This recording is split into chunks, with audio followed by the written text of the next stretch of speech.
L'état d'esprit, la mentalité. Pour réussir en entrepreneuriat, pour réussir dans la vie, il faut s'armer d'un état d'esprit assez fort.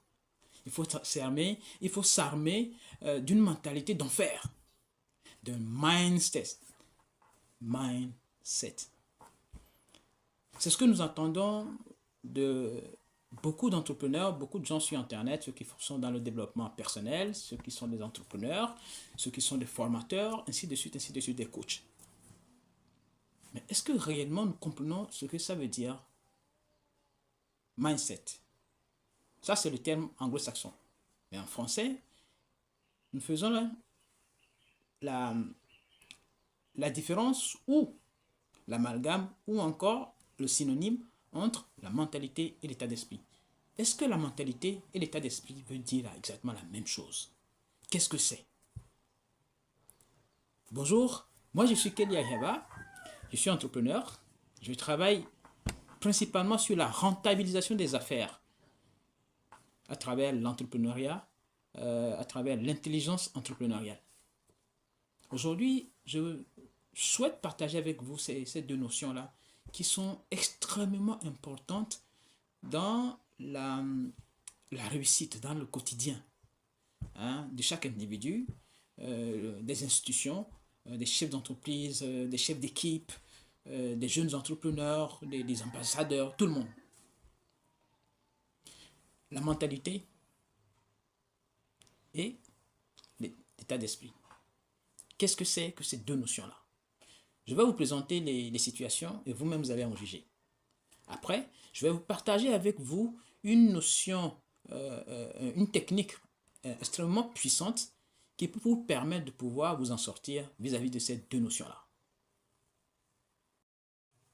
Alors, c'est quoi la mentalité?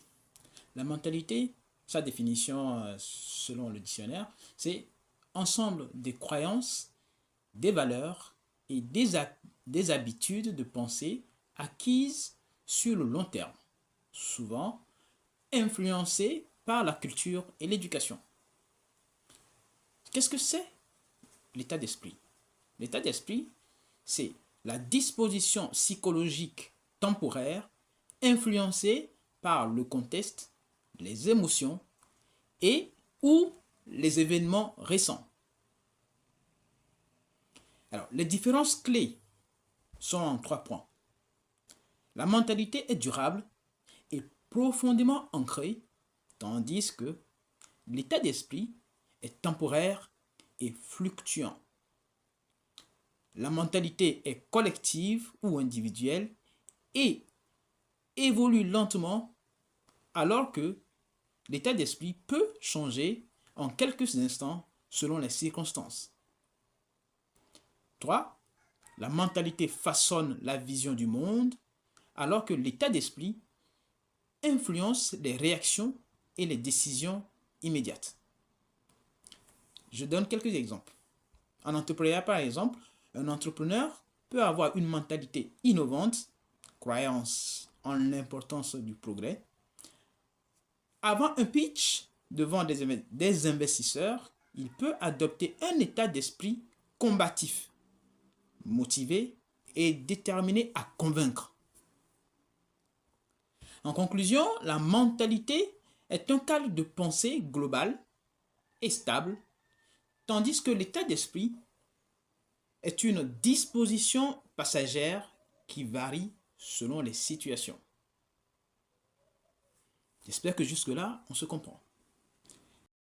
Généralement, quand j'entends sur les réseaux, la plupart des gens qui interviennent par rapport à la mentalité ou par rapport à l'état d'esprit, soit ils confondent les deux termes, les deux notions. Ils emploient la mentalité à la place pour expliquer l'état d'esprit, soit ils utilisent l'état d'esprit pour expliquer la mentalité. Ils parlent tout simplement de mindset. Alors, moi aujourd'hui, je souhaite vous apporter un outil, une technique, pour pouvoir faire la différence entre les deux. Déjà, par les définitions, on comprend que la mentalité, elle est ancrée, elle est là depuis longtemps, difficile à enlever. Mais par contre, l'état d'esprit, c'est quelque chose qui peut changer à tout moment. Ça peut changer en un quart de seconde. parce qu'on le décide. La mentalité, elle est ancrée. Alors, la méthode que je vais vous utiliser ou la technique que je vais vous présenter, c'est la technique des 5 R que j'ai conçue, d'accord, qui va vous aider à pouvoir appréhender, comprendre, bien utiliser la notion de mentalité d'un côté et de l'autre, de bien appréhender, utiliser, comprendre, hein, et de vous épanouir avec la notion de état d'esprit. La méthode des 5 R, c'est un principe d'analyse et de stratégie qui se décline comme suit. Le premier R, c'est les repères. Le deuxième R, les raisons. Le troisième R, les ressources. Le quatrième R, les réactions. Et le cinquième R, les réalisations. Je ferai une vidéo pour vous expliquer ces principes-là. Mais pour l'instant, ce qui nous intéresse, c'est de l'appliquer à la mentalité et de l'appliquer à l'état d'esprit. Alors, la mentalité est influencée par 5 facteurs généraux. Le premier facteur qui influence énormément la mentalité, et ça très tôt, dès l'enfance, c'est l'hérédité, le code génétique, l'hérédité.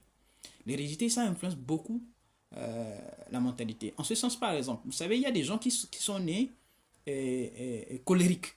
Il y a des gens qui sont nés joyeux. Ils sont toujours joyeux. Même quand ils sont énervés, ils sont joyeux. Moi, par exemple, j'ai le sang chaud, bouillant. Mais en même temps, je suis très réservé depuis petit. C'est génétique, c'est héréditaire. On ne peut pas le changer. Bon. Le deuxième groupe de facteurs qui influence énormément la mentalité, qui le forge depuis longtemps, c'est la libido et le désir. Vous savez, la libido, c'est l'ensemble de tous ces sentiments-là que vous ressentez au fond de vous. Ce n'est pas seulement le refoulement sexuel ou tout ça, non. Il y a tous les autres sentiments, tout ce qui vous anime au plus profond de vous, qui alimente votre passion, qui alimente le feu qu'il y a en vous, qui vous pousse à faire des choses que vous retenez, que vous ne pouvez pas faire, etc. Et le désir, vous savez, c'est ces sentiments profonds qu'on ressent envers quelque chose, envers quelqu'un. Ça alimente également énormément la mentalité. Quand vous êtes frustré depuis l'enfance, votre mentalité est faite. Comment je dirais, est cousue par rapport à ça. Le troisième facteur qui influence énormément la mentalité d'une personne, c'est la société et la famille. La société a des règles qu'elle impose depuis tout petit. Ne fais pas ci, ne fais pas ça. Non, fais comme ci, fais comme ça. La société, à travers plusieurs événements, plusieurs activités, nous impose des choses, ou nous guide, nous façonne. À la maison, c'est les parents, les grands frères, les grandes sœurs, les petits frères, les grands-parents, la famille. Quand on sort dehors, c'est à l'école, par exemple, les enseignants ou les camarades. Il y a dans les entreprises, au travail, dans les administrations publiques, ou même dans la rue. Il y a des choses, le comportement de la société nous impose un certain nombre d'éléments, de principes qui sont ancrés en nous. Vous prenez par exemple même la construction, l'architecture, par exemple, la nourriture. Tout ça, nous sommes conditionnés. Ça influence énormément notre mentalité. C'est ancré depuis longtemps. C'est difficile de changer. Ah, moi j'aime beaucoup la pâte. La pâte avec la sauce à des mains. C'est quelque chose que je ne peux pas changer. C'est difficile. C'est depuis l'enfance. Le quatrième facteur qui influence encore énormément la mentalité que nous avons, c'est l'expérience de la vie. Vous comprenez, chacun d'entre nous, que ce soit les enfants ou les adultes, les personnes les plus âgées, les professionnels, les particuliers, les hommes et les femmes, chacun a une certaine expérience de la vie pendant une certaine durée. Certains enfants, par exemple, ils ont vécu l'histoire entre les parents pendant tout le temps qu'ils ont vécu avec les parents. Si c'est un papa qui barre sa femme, par exemple, ça influence l'enfant depuis petit. Si c'est une fille, elle a peur des hommes. Ou si c'est un garçon, il se croit plus fort. Ou encore, c'est peut-être des enfants qui sont gâtés depuis l'enfance. Et donc, pour eux, ils sont marqués. Et partout où ils vont, ils pensent qu'on doit les gâter. Ils pensent qu'ils ont la priorité. Vous voyez, on est marqué depuis l'enfance. par l'expérience de la vie. La même chose, les gens qui ont travaillé pendant 10, 15, 20 ans au même endroit, au même poste, sont marqués par l'expérience de la vie à ce poste-là, par rapport à ce travail. Le cinquième groupe, le cinquième facteur qui influence énormément notre mentalité, qu'il est difficile de changer, ce sont nos convictions diverses. La religion, par exemple. Si vous prenez la religion chrétienne, certaines congrégations, certaines confessions religieuses, tous les dimanches, vous devez aller à l'église. Il y a 52 dimanches dans l'année. Et l'enfant, depuis qu'un enfant est bébé, on l'amène à l'église, à l'église, à l'église. Si c'est la religion musulmane, on vous dit que vous devez prier 5 fois par jour.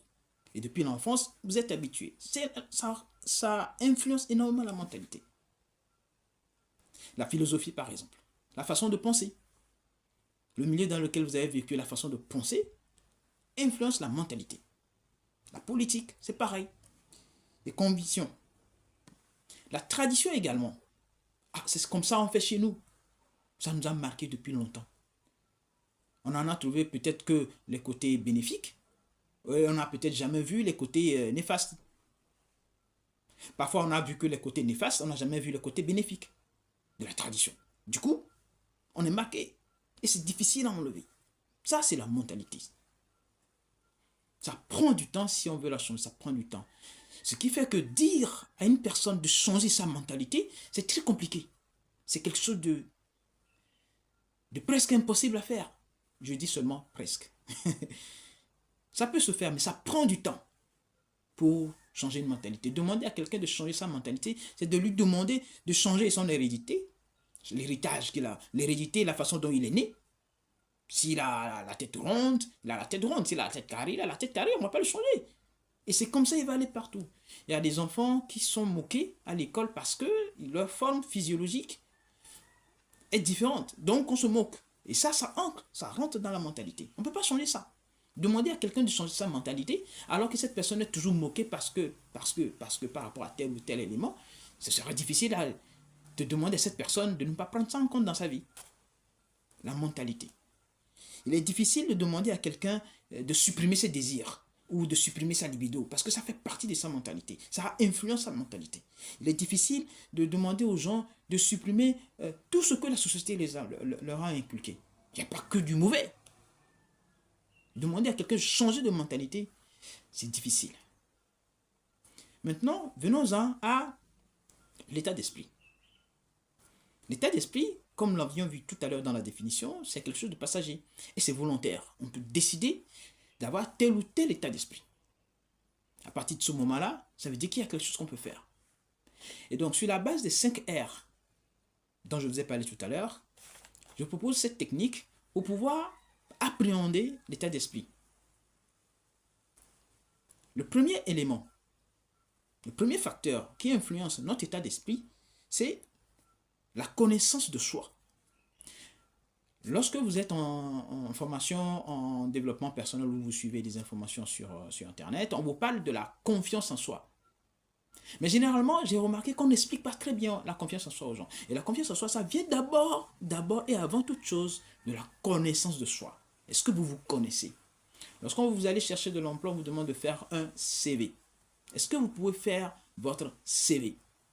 Savez-vous comment faire votre CV? Qu'est-ce que vous racontez sur vous, sur votre CV? Est-ce que c'est quelqu'un d'autre qui le fait pour vous? Est-ce que vous vous connaissez? Vos capacités personnelles. Et quand je parle de capacité, je parle des qualités et des compétences.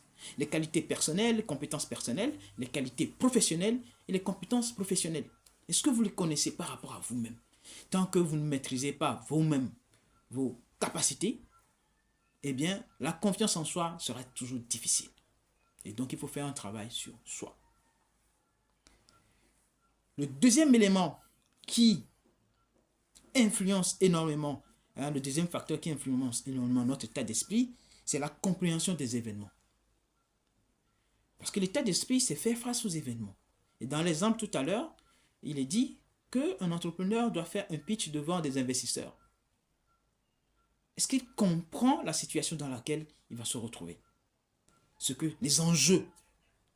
Quelqu'un qui va demander un prêt à la banque. Est-ce que cette personne comprend l'enjeu de demander un prêt à la banque. Est-ce qu'elle comprend ça? Si elle ne comprend pas, elle ne sait pas comment faire. Un élève est en classe d'examen. Est-ce que cet élève comprend la situation dans laquelle il est? Ça, la compréhension des événements. Le troisième groupe ou le troisième facteur qui influence énormément notre état d'esprit, qui peut changer à tout moment, c'est l'acceptation du défi. Tout à l'heure, je vous ai parlé de la compréhension des événements, et la compréhension des événements implique deux éléments, le discernement et la motivation. Ce qui va vous aider énormément au troisième élément, par rapport au troisième facteur, qui est l'acceptation des défis. Parce qu'au niveau des défis, il faut savoir percevoir les choses, les ressources que vous avez pour pouvoir sortir de votre situation ou faire face à l'événement. C'est ça, l'acceptation des défis.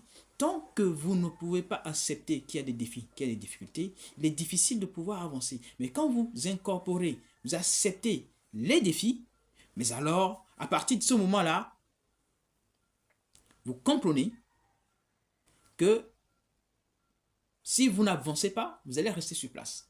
Il faut faire face aux défis. Vous devez accepter les défis pour savoir mieux comment les gérer, comment les contourner, comment faire face à ces défis-là, ou comment les affronter, ou les survoler, peu importe, mais vous devez les accepter. Le quatrième élément, le quatrième facteur qui influence notre état d'esprit du moment, c'est l'adaptabilité aux imprévus. Généralement, quand on fait un plan, un projet, et on veut réaliser, sur le papier, tout est bon, hein, tout est carré, on dit oui, ça va aller. Mais on oublie qu'on n'est pas seul dans le monde. Il y aura toujours des obstacles, des éléments imprévus. Mais généralement, on vous demande de mieux vous préparer, hein, de voir tous les cas de figure pour savoir comment faire face au cas où ces cas de figure-là se présentent. Et donc, réduire les imprévus, c'est ça. C'est préparer tous les cas de figure. Même si vous avez choisi un chemin à suivre, vous devez à chaque fois vous poser la question, et si ceci arrivait, qu'est-ce que je vais faire? Donc, l'adaptabilité aux imprévus. Si vous avez une capacité d'adaptation aux imprévus, alors vous pouvez avoir un état d'esprit assez fort.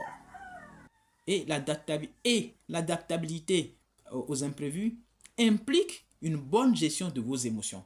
Parce que quand un événement arrive au moment où vous réalisez votre projet, un événement bien entendu, vous devez être en mesure de pouvoir vous retenir, au lieu de vous laisser aller à vos émotions, pour pouvoir mieux faire face à l'événement, à l'imprévu, et continuer votre route, parce qu'il ne faut pas s'arrêter. Le cinquième facteur qui influence beaucoup notre mentalité, c'est l'amélioration de la résilience. La résilience, c'est cette faculté que vous avez qui vous permet de supporter les événements, de pouvoir tenir longtemps. En fait, la connaissance de soi, la compréhension des événements, l'acceptation des défis, l'adaptabilité aux imprévus vous permettent de pouvoir améliorer votre capacité de résilience. C'est cette logique-là que je vous présente.